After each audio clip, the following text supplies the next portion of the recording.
ਦੋਸਤੋ ਹਕੂਮਤ ਦਾ ਖਿਆਲ ਹੈ ਕਿ ਅਡਹਾਕ ਜੱਜ ਜਿਹੜੇ ਨੇ ਉਹਨਾਂ ਦਾ ਤਕਰਰ ਬਹੁਤ ਜ਼ਰੂਰੀ ਹੈ। ਇਹ ਕਿਉਂ ਜ਼ਰੂਰੀ? ਇਹਦੀ ਵਜ੍ਹਾ ਇਹ ਦੱਸੀ ਜਾ ਰਹੀ ਹੈ, ਉਹ ਕੋਈ ਦੂਸਰਾ ਨਹੀਂ ਦੱਸ ਰਿਹਾ, ਖੁਦ ਹਕੂਮਤ ਦੇ ਬੰਦੇ ਦੱਸਦੇ ਪਏ ਨੇ। ਉਹ ਕਹਿੰਦੇ ਪਏ ਨੇ ਕਿ ਅਦਲੀਆ ਦੇ ਵਿੱਚ ਜਿਹੜਾ ਨਾ ਉਹ ਐਸਾ ਇੱਕ ਸੈਂਟੀਮੈਂਟ ਪੈਦਾ ਹੋ ਗਿਆ ਨੇ ਕਿ ਉਹ PTI ਨੂੰ ਸਪੋਰਟ ਕਰਨ ਲਈ ਹੈ ਅਤੇ ਉੱਥੇ ਐਸੇ ਜੱਜਾਂ ਦਾ ਆਉਣਾ ਜ਼ਰੂਰੀ ਹੈ ਜਿਹੜੇ ਦੂਸਰੇ ਪਾਸੇ ਦੀ ਸੋਚ ਦੇ ਹਾਮੀ ਨੇ। ਇਹਦਾ ਪਤਾ ਕੀ ਲੱਗਦਾ? ਪਤਾ ਇਹ ਲੱਗਦਾ ਹੈ ਕਿ ਅਦਲੀਆ ਨੂੰ ਸਿਆਸੀ ਬਣਾਉਣ ਦੀ ਕੋਸ਼ਿਸ਼ ਕੀਤੀ ਜਾ ਰਹੀ ਹੈ। ਇਹ ਕੋਸ਼ਿਸ਼ ਕੌਣ ਕਰ ਰਿਹਾ? ਹਕੂਮਤ ਕਰ ਰਹੀ ਹੈ ਜਾਂ ਚੀਫ ਜਸਟਿਸ ਜਿਹੜੇ ਕਾਜ਼ੀ ਫਾਇਜ਼ ਈਸਾ ਨੇ ਉਹਨਾਂ ਮੁਹਤਰਮ ਦਾ ਵੀ ਵਿੱਚ ਕੁਝ ਅਮਲ ਦਖਲ ਹੈਗਾ ਵੇ।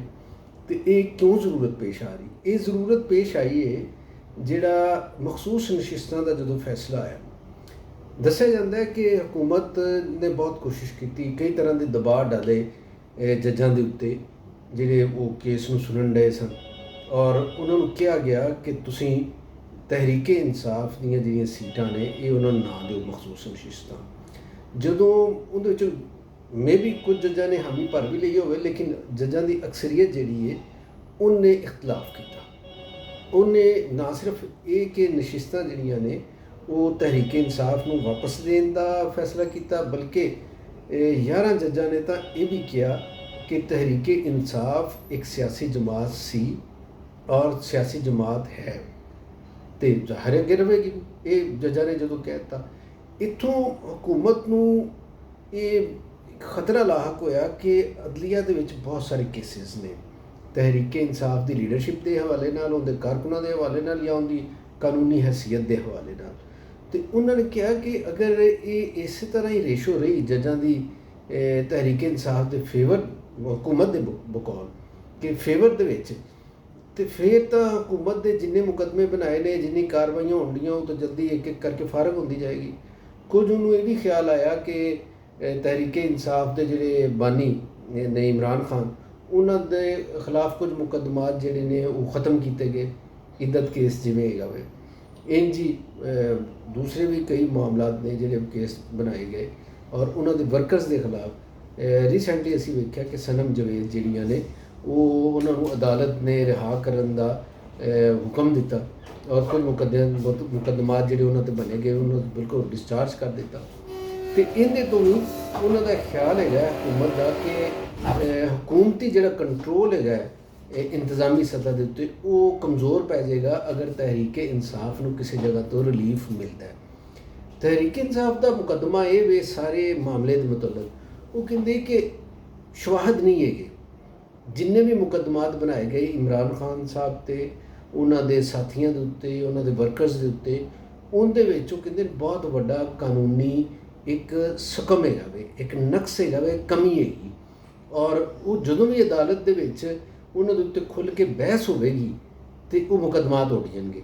ਹੁਣ ਤੱਕ ਅਸੀਂ ਇਹ ਵੀ ਵੇਖਿਆ ਕਿ ਜਿਹੜੇ ਮੁਕੱਦਮਾਤ ਅਦਾਲਤਾਂ 'ਚ ਜਾਂਦੇ ਨੇ ਉਹਦੀ ਤਾਰੀਖ ਦੇ ਦਿੱਤੀ ਜਾਂਦੀ ਜਾਂ ਮਾਮੂਲੀ ਜਿਹਾ ਜੱਜ ਇੱਕ ਅੱਧੀ ਕੋਈ ਗੱਲ ਕਰਕੇ ਅਤੇ ਅੱਗੇ ਤੋੜ ਦਿੰਦਾ, ਜਿਹਦੀ ਵਜ੍ਹਾ ਨਾਲ ਇਹ ਤਾਸੁਰ ਲੋਕਾਂ ਦੇ ਵਿੱਚ ਪੈਦਾ ਹੋ ਰਿਹਾ ਕਿ ਮੁਕੱਦਮਾਤ ਲਮਕਾਏ ਜਾ ਰਹੇ ਨੇ, ਤਾਖੀਰ ਕੀਤੀ ਜਾ ਰਹੀ ਹੈ ਔਰ ਇਹਦਾ ਮਕਸਦ ਸਜ਼ਾ ਦੇਣਾ ਨਹੀਂ ਹੈਗਾ, ਖਾਰ ਕਰਨਾ ਹੈ।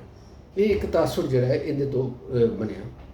ਮਖਸੂਸ ਨਸ਼ਿਸਤਾਂ ਦਾ ਫੈਸਲਾ ਆਉਣ ਤੋਂ ਬਾਅਦ ਜਿਹੜੇ ਹਕੂਮਤੀ ਅਰਕਾਨ ਨੇ ਉਹਨਾਂ ਦਾ ਇਹ ਖਿਆਲ ਹੈ ਕਿ PTI ਜਿਹੜੀ ਹੈ ਉਹ ਮਜ਼ਬੂਤ ਹੋਈ ਹੈ।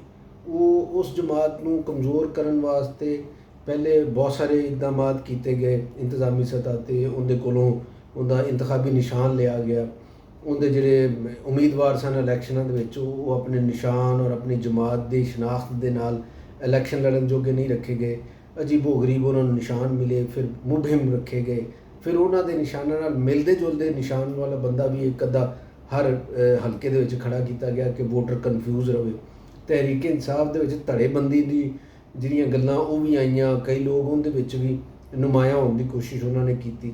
ਲੇਕਿਨ ਇਹਦੇ ਬਾਵਜੂਦ ਜਦੋਂ ਕੁਝ ਨਹੀਂ ਹੋਇਆ ਅਤੇ ਫਿਰ ਇਹ ਵੇਖਿਆ ਗਿਆ ਕਿ ਆਲਾ ਅਦਲੀਆ ਦੇ ਵਿੱਚ ਐਸੇ ਜੱਜ ਲਿਆਂਦੇ ਜਾਣ ਜਿਹੜੇ ਰਿਟਾਇਰ ਹੈਗੇ ਨੇ ਔਰ ਉਹ ਹਕੂਮਤ ਦੇ ਹਾਮੀ ਸ਼ੁਮਾਰ ਹੋਏ ਨੇ, ਯਾਨੀ ਉਹਨਾਂ ਦਾ ਟਰੈਕ ਰਿਕਾਰਡ ਜਿਹੜਾ ਹੈ ਉਹ ਹਕੂਮਤ ਦੀ ਹਮਾਇਤ ਦੇ ਵਿੱਚ ਰਿਹਾ। ਅਤੇ ਉਹ ਜਦੋਂ ਜੱਜ ਸੁਪਰੀਮ ਕੋਰਟ ਦੇ ਵਿੱਚ ਐਡਹਾਕ ਜੱਜ ਦੇ ਤੌਰ 'ਤੇ ਆਉਣਗੇ, ਜਿਨ੍ਹਾਂ ਦੇ ਕੋਸ਼ਿਸ਼ਾਂ ਸ਼ੁਰੂ ਹੋ ਗਈਆਂ ਨੇ, ਸੁਪਰੀਮ ਜੁਡੀਸ਼ੀਅਲ ਕੌਂਸਲ ਉਹਨਾਂ ਦੇ ਨਾਵਾਂ ਦੀ ਮਨਜ਼ੂਰੀ ਦੇਵੇਗੀ ਤੇ ਉਹ ਸ਼ੁਰੂ ਹੋ ਗਿਆ ਕੰਮ ਪ੍ਰੋਸੈਸ ਸਾਰਾ। ਤੇ ਉਹ ਜੱਜ ਜਦੋਂ ਆਉਣਗੇ ਤੇ ਫਿਰ ਹਕੂਮਤ ਦਾ ਇਹ ਖਿਆਲ ਹੈ ਕਿ ਜਿਹੜਾ ਉਹ ਤਨਾਸਬ ਮੁਖਾਲਫਤ ਦਾ ਹਕੂਮਤ ਦੇ ਜੱਜਾਂ ਦਾ ਹੈਗਾ ਵੇ ਨਾ ਸੁਪਰੀਮ ਕੋਰਟ ਦੇ ਵਿੱਚ, ਉਹ ਤਬਦੀਲ ਹੋ ਜਾਏਗਾ ਤੇ ਫਿਰ ਉਦੋਂ ਹਕੂਮਤ ਦੇ ਹਾਮੀ ਜੱਜਾਂ ਦਾ ਜ਼ਿਆਦਾ ਹੋ ਜਾਏਗਾ।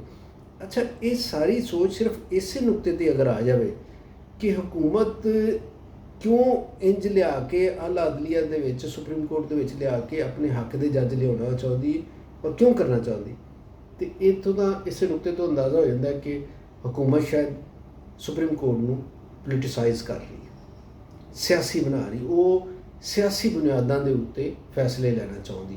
ਜਦਕਿ ਸਾਨੂੰ ਤਾਂ ਇਹੋ ਹੀ ਦੱਸਿਆ ਜਾਂਦਾ ਹੈ ਔਰ ਅਸੀਂ ਇਹੋ ਹੀ ਹਾਲੇ ਤੱਕ ਸਮਝਦੇ ਰਹੇ ਹਾਂ ਕਿ ਅਦਾਲਤਾਂ ਗੈਰ ਜਾਨਮਦਾਰ ਹੁੰਦੀਆਂ ਨੇ। ਅਦਾਲਤਾਂ ਦਾ ਨਾ ਕੋਈ ਮਜ਼ਹਬ ਹੁੰਦਾ ਵੇ, ਨਾ ਉਹਨਾਂ ਦੀ ਕੋਈ ਸਿਆਸੀ ਹਮਾਇਤ ਹੁੰਦੀ, ਨਾ ਕੋਈ ਆਪਣਾ ਮੌਕਫ ਹੁੰਦਾ। ਉਹ ਆਇਨ ਔਰ ਕਾਨੂੰਨ ਜੋ ਕੁਝ ਕਹਿੰਦਾ ਹੈ ਉਹਨਾਂ ਕਿਤਾਬਾਂ ਔਰ ਉਹਨਾਂ ਦਫਾਤ ਦੇ ਤਹਿਤ ਫੈਸਲੇ ਕਰਦੇ ਨੇ।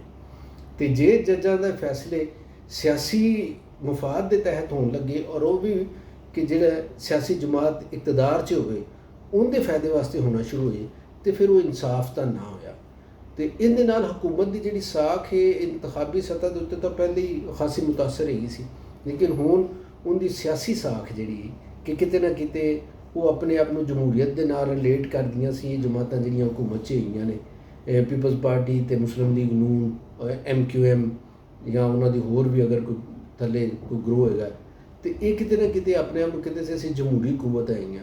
ਮਾਜ਼ੀ ਦੇ ਵਿੱਚ ਅਸੀਂ ਵੇਖਿਆ ਇਹਨਾਂ ਤਹਿਰੀਕਾਂ ਵੀ ਚਲਾਈਆਂ ਤੇ ਲੋਕ ਸਮਝਣ ਲੱਗ ਪਏ ਨੇ ਕਿ ਯਾਰ ਉਹ ਮਾਜ਼ੀ ਵਾਲੀ ਵੀ ਜਿਹੜੀ ਤਹਿਰੀਕਾਂ ਇਹਨਾਂ ਦੀਆਂ ਹੈਗੀਆਂ ਸੀ ਉਹ ਵੀ ਕਿਤੇ ਇਸੇ ਤਰ੍ਹਾਂ ਹੀ ਤਾਂ ਨਹੀਂ ਸਨ ਕਿ ਕਿਤੇ ਰਲ ਮਿਲ ਕੇ ਗੇਮ ਕੀਤੀ ਜਾਂਦੀ ਸੀ। ਮਜ਼ੇ ਇਹਦੇ 'ਤੇ ਸ਼ਕੂਕ ਦਾ ਇਜ਼ਹਾਰ ਕੀਤਾ ਜਾਂਦਾ ਰਿਹਾ ਕਿ ਚੀਫ ਜਸਟਿਸ ਜਿਹੜੇ ਸਨ ਇਫਤਖਾਰ ਮੁਹੰਮਦ ਚੌਧਰੀ, ਉਹਨਾਂ ਦੀ ਬਹਾਲੀ ਦੀ ਜਿਹੜੀ ਤਹਿਰੀਕ ਸੀ ਉਹ ਦਰਅਸਲ ਕੋਈ ਮੁਸਲਿਮ ਲੀਗ ਨੂਨ ਦੀ ਤਹਿਰੀਕ ਨਹੀਂ ਸੀ ਹੈਗੀ, ਜਾਂ ਉਹਦਾ ਕ੍ਰੈਡਿਟ ਸਿਰਫ ਉਹਨਾਂ ਨੂੰ ਦਵਾਇਆ ਗਿਆ। ਉਹ ਫੈਸਲੇ ਕਿਤੇ ਹੋਰ ਹੋਏ ਸਨ ਤੇ ਉਹ ਫੈਸਲੇ ਸਿਰਫ ਇੱਕ ਫੇਸ ਬਣਾਉਣ ਵਾਸਤੇ ਮੀਆਂ ਨਵਾਜ਼ ਸ਼ਰੀਫ ਨੂੰ ਕਿਹਾ ਕਿ ਤੂੰ ਲੌਂਗ ਮਾਰਚ ਕਰ, ਤੇ ਉਹ ਲੌਂਗ ਮਾਰਚ ਹਾਲੇ ਗੁਜਰਾਂਵਾਲੇ ਦੇ ਕਰੀਬ ਹੀ ਸੀ ਤੇ ਉਹਨਾਂ ਨੂੰ ਕਹਿ ਦਿੱਤਾ ਗਿਆ ਕਿ ਜੱਜ ਬਹਾਲ ਹੋ ਗਏ।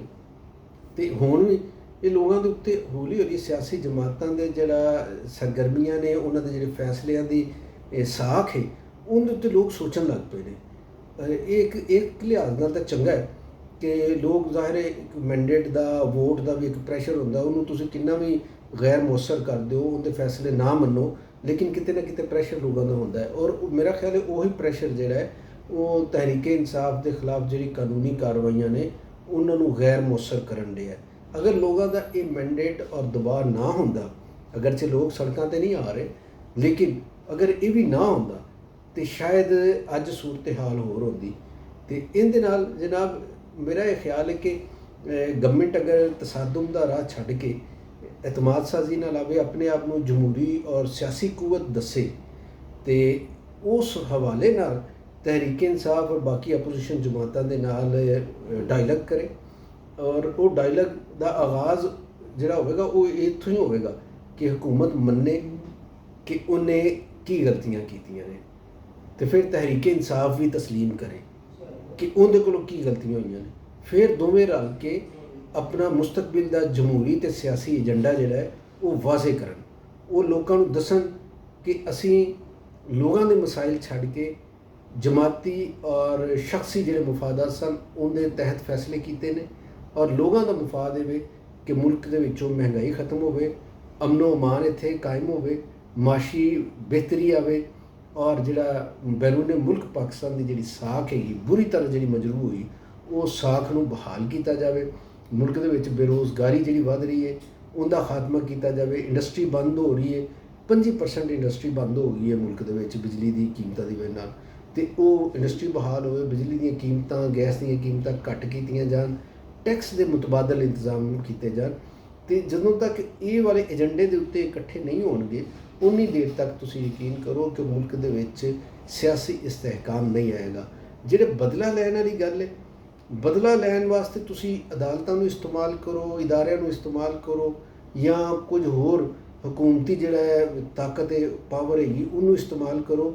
ਇਹਦੇ ਨਾਲ ਵੀ ਤੁਸੀਂ ਵਕਤੀ ਤੌਰ ਦੇ ਉੱਤੇ ਦਬਾ ਦਿਓ ਕਿਸੇ ਦੀ ਆਵਾਜ਼, ਲੇਕਿਨ ਸਿਆਸਤ ਦੇ ਵਿੱਚ ਇੰਝ ਨਹੀਂ ਹੁੰਦਾ। ਸਿਆਸਤ ਦੇ ਵਿੱਚ ਇੰਝ ਹੁੰਦਾ ਕਿ ਜਿਹਦੀ ਆਵਾਜ਼ ਦਬਾਈ ਜਾਂਦੀ ਹੈ, ਜਿਹਨੂੰ ਦਬਾਇਆ ਜਾਂਦਾ ਵੇ, ਉਹ ਉਨੀ ਹੀ ਤਾਕਤ ਦੇ ਨਾਲ ਕੁਝ ਅਰਸੇ ਬਾਅਦ ਦੁਬਾਰਾ ਉੱਭਰ ਪੈਂਦਾ ਹੈ। ਇਹ ਸਪਰਿੰਗ ਵਾਂਗੂ ਤਾਕਤ ਜਿਹੜੀ ਹੈ ਉਹ ਮੁਜ਼ਾਹਰਾ ਆਪਣਾ ਕਰਦੀ। ਅਤੇ ਤਹਿਰੀਕ ਇਨਸਾਫ ਦੇ ਹਵਾਲੇ ਨਾਲ ਜਿਹੜਾ ਹੈ ਇਹ ਫੈਸਲੇ ਗਵਰਨਮੈਂਟ ਕਰਨ ਡਈ ਹੈ ਔਰ ਅਦਾਲਤਾਂ ਤੋਂ ਲੈਣ 'ਤੇ ਇਸਰਾਰ ਕਰਨ ਡਈ ਹੈ ਔਰ ਉੱਥੇ ਐਡਹਾਕ ਜੱਜਿਸ ਦੀ ਤਾਇਨਾਤੀ ਦੇ ਉੱਤੇ ਜ਼ਿੱਦ ਕਰਕੇ ਬਹਿ ਗਈ ਹੈ। ਮੇਰਾ ਇਹ ਖਿਆਲ ਹੈ ਕਿ ਇਹਦੇ ਨਾਲ ਕੋਈ ਬਿਹਤਰ ਤਾਂ ਨਹੀਂ ਹੋਇਆ, ਸੂਰਤ ਹਾਲ ਦੇ ਵਿੱਚ ਬਿਹਤਰੀ ਨਹੀਂ ਆਈ, ਲੇਕਿਨ ਅਗਰ ਮਗਰ ਦੀਆਂ ਡੋਰੀਆਂ ਦੇ ਵਿੱਚ ਇਹ ਮਾਮਲਾ ਮਜ਼ੀਦ ਉਲਝ ਗਿਆ। ਅਤੇ ਜੀਂਦੇ ਰਹੋ, ਵਸਦੇ ਰਹੋ।